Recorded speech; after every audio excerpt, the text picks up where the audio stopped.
Marvel spent 3 full years hyping Riri Williams as the next great tech genius of the MCU.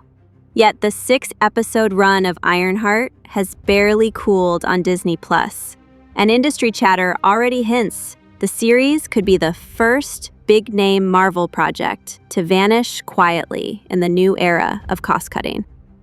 If that happens, Dominique Thorne's dynamic portrayal of Riri might become the biggest case study of how momentum misfires, marketing missteps, and streaming math can derail even a beloved comic book icon. The origin of the trouble isn't the show's quality. Episodes 4 through 6 prove Riri can carry a Marvel narrative, but rather the momentum Marvel drained by waiting 3 years to get the series on air.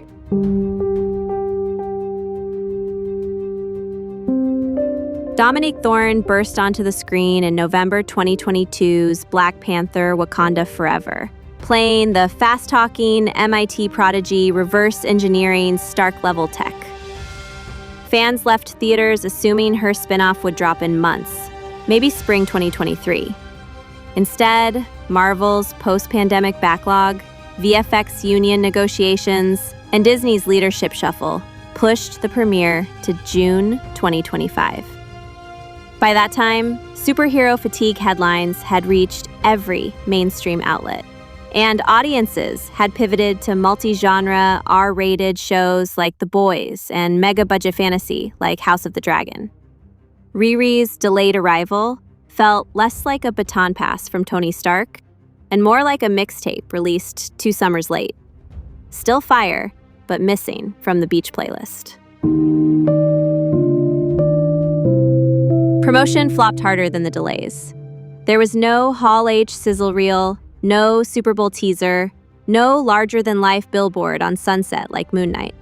The first trailer dropped at 10 p.m. Eastern on a Thursday, buried under trending topics that included a new Drake single and the NBA Finals. Hasbro skipped a full Marvel Legends wave. Merch outlets that had once flooded shelves with WandaVision Funko Pops didn't even stock an Ironheart hoodie in most stores. Dominique Thorne carried the late-night circuit alone, absent the usual Kevin Feige cameo that signals top-tier confidence. Marvel's hype machine seemed to forget its own show existed.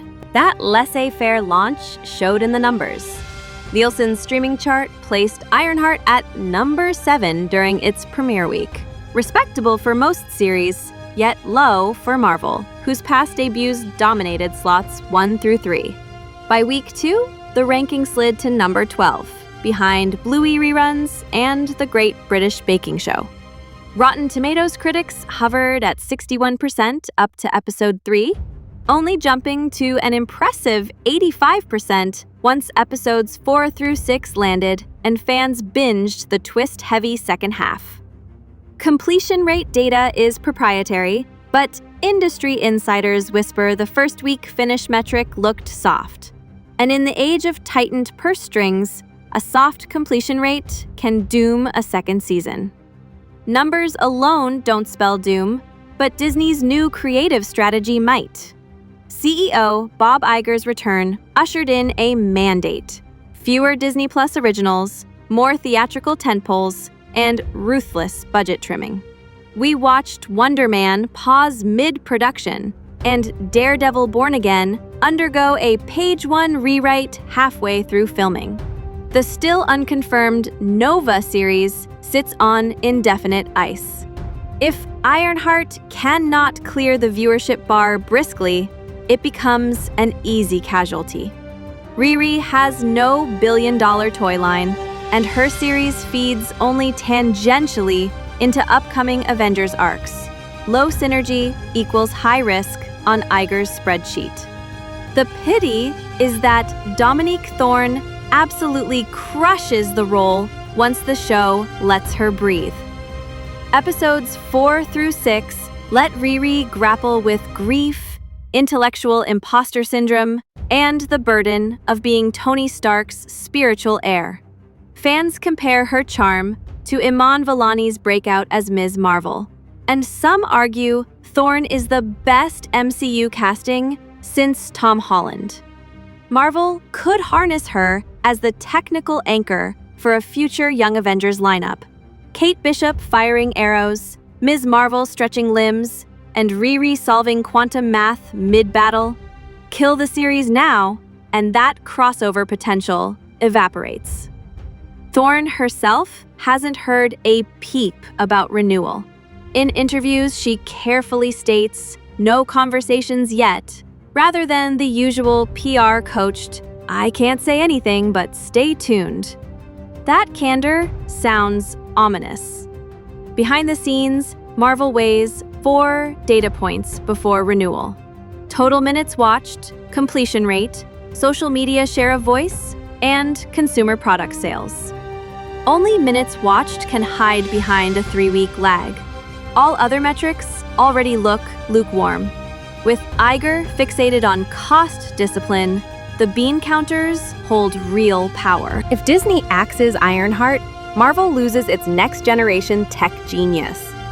Stark is gone, Shuri presides over Wakanda, and Bruce Banner rarely leaves the lab. A tech void forces the MCU's future to rely on cosmic powers or mystical spells, moving farther from the grounded human inventor pillar that began with the 2008 Iron Man. But there are Lifeboat strategies. One rumored approach folds Riri into the long-gestating Armor Wars film, repurposing her as Don Cheadle's co-protege. Another plan uses Marvel's special presentation format, a single 50-minute feature, to wrap plot threads cheaply, similar to Werewolf by Night. Perhaps the simplest solution is a cameo in the next Spider-Man college trilogy. Both Peter and Riri attend MIT in the comics, and feasibility studies show audiences crave Stark tech banter between youthful geniuses. Of course, cancellation talk is still speculative. If viewership spikes during the binge drop cycle, seeing Ironheart climb back into Nielsen's top 5 by week 4, executives might reconsider. Marvel has saved shows before when late surges impressed, and rumors swirl of a Doctor Doom stinger cut from the finale to avoid overshadowing Riri's arc. A surprise cameo leak could reignite interest overnight. Meanwhile, social media campaigns matter. The louder the Renew Ironheart tag trends, the more boardroom ears perk up. Studios monitor sentiment scores and fan art volume. They know a vocal fandom can translate into long-tail merch and licensing dollars. Disney's next investors' call is in October, making late summer the decision window. Expect internal number crunching to wrap by early September. By then, merch partners will know whether to design fall 2026 costumes or quietly move inventory to clearance. For now, the show sits in streaming limbo. Last challenge, I'm Ironheart. Completing the season reveals Marvel's ability to tell a smaller story, focused on grief, identity, and heritage. But the question remains, will Marvel allow that character to breathe, or has the content purge claimed its next victim? So what do you think? Should Marvel gamble on a second season, reshuffle Riri into films, or cut their losses? Does the delayed release mean the character deserves extra runway? Or is this evidence that even beloved IP is not immune to streaming economics? Drop your thoughts below, keep the discourse respectful, and remember, Dominique Thorne probably sees your tweets.